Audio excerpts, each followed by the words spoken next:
Bonjour à tous, bienvenue dans votre journal des produits de bourse de l'Upsa du vendredi 15 mars. Le CAC 40 profite des bonnes nouvelles en provenance des États-Unis. La bourse de Paris termine sur une légère hausse de 0,93%, mais elle atteint ses plus hauts niveaux depuis l'été 2011. Et du côté des valeurs sur le CAC, on retrouve en tête plusieurs poids lourds de la cote, à savoir France Télécom à plus 6,61%, suivi des Silor et du groupe sidérurgique ArcelorMittal. Et l'Italie, toujours dans l'impasse politique, ne semble pas peser tant que cela sur le moral des investisseurs à la veille du sommet des dirigeants de l'Union européenne à Bruxelles. Et justement, plusieurs sujets brûlants devraient être abordés lors de ce sommet, à savoir la Grèce, la Chypre en faillite et toujours le cas italien. Et Wall Street poursuit sa marche en avant. L'indice vedette de la place new-yorkaise, le Dow Jones, boucle une nouvelle et 10e séance de hausse d'affilée. Les indices américains sont tirés vers le haut par les bons chiffres de l'emploi et les nouvelles inscriptions hebdomadaires au chômage ont baissé plus que prévu. Et c'est un nouveau recul, et ce pour la 3e semaine d'affilée. Et la tendance est aussi portée par notre indicateur positif avec l'accélération de la hausse des prix à la production sur le mois de février.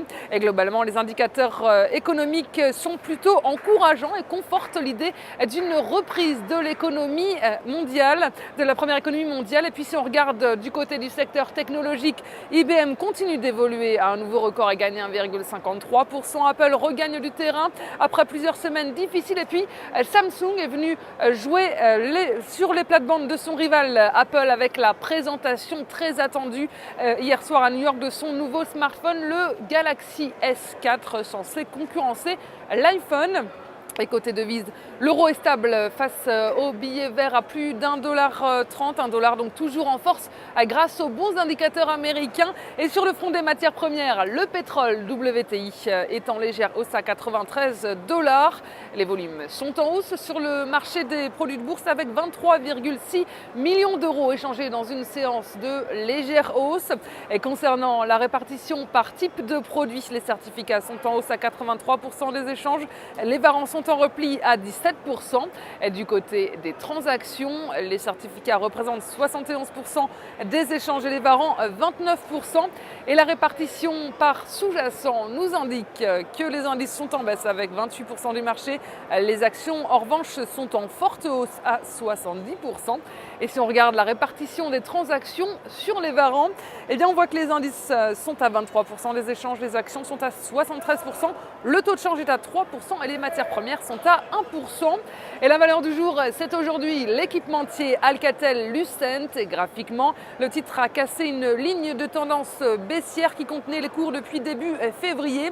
Et par ailleurs, l'indicateur de tension RSI s'est extirpé d'un canal baissier et évolue désormais au-dessus de sa zone de neutralité. Une nouvelle phase de progression est ainsi privilégiée tant que le support à 1,09€ n'est pas enfoncé en direction de 1,34€ dans un premier temps. Et alternativement, l'enfoncement des 1,09€ amènerait les cours sur 98 centimes d'euros. Et la stratégie qui vous est proposée pour jouer cette valeur, c'est l'achat du Varan Call Alcatel-Lucent à 3129 T d'Unicredit au prix d'exercice de 1,10€ et d'échéance au 6 septembre 2013. Voilà, c'est tout pour aujourd'hui. Très bon week-end et à lundi.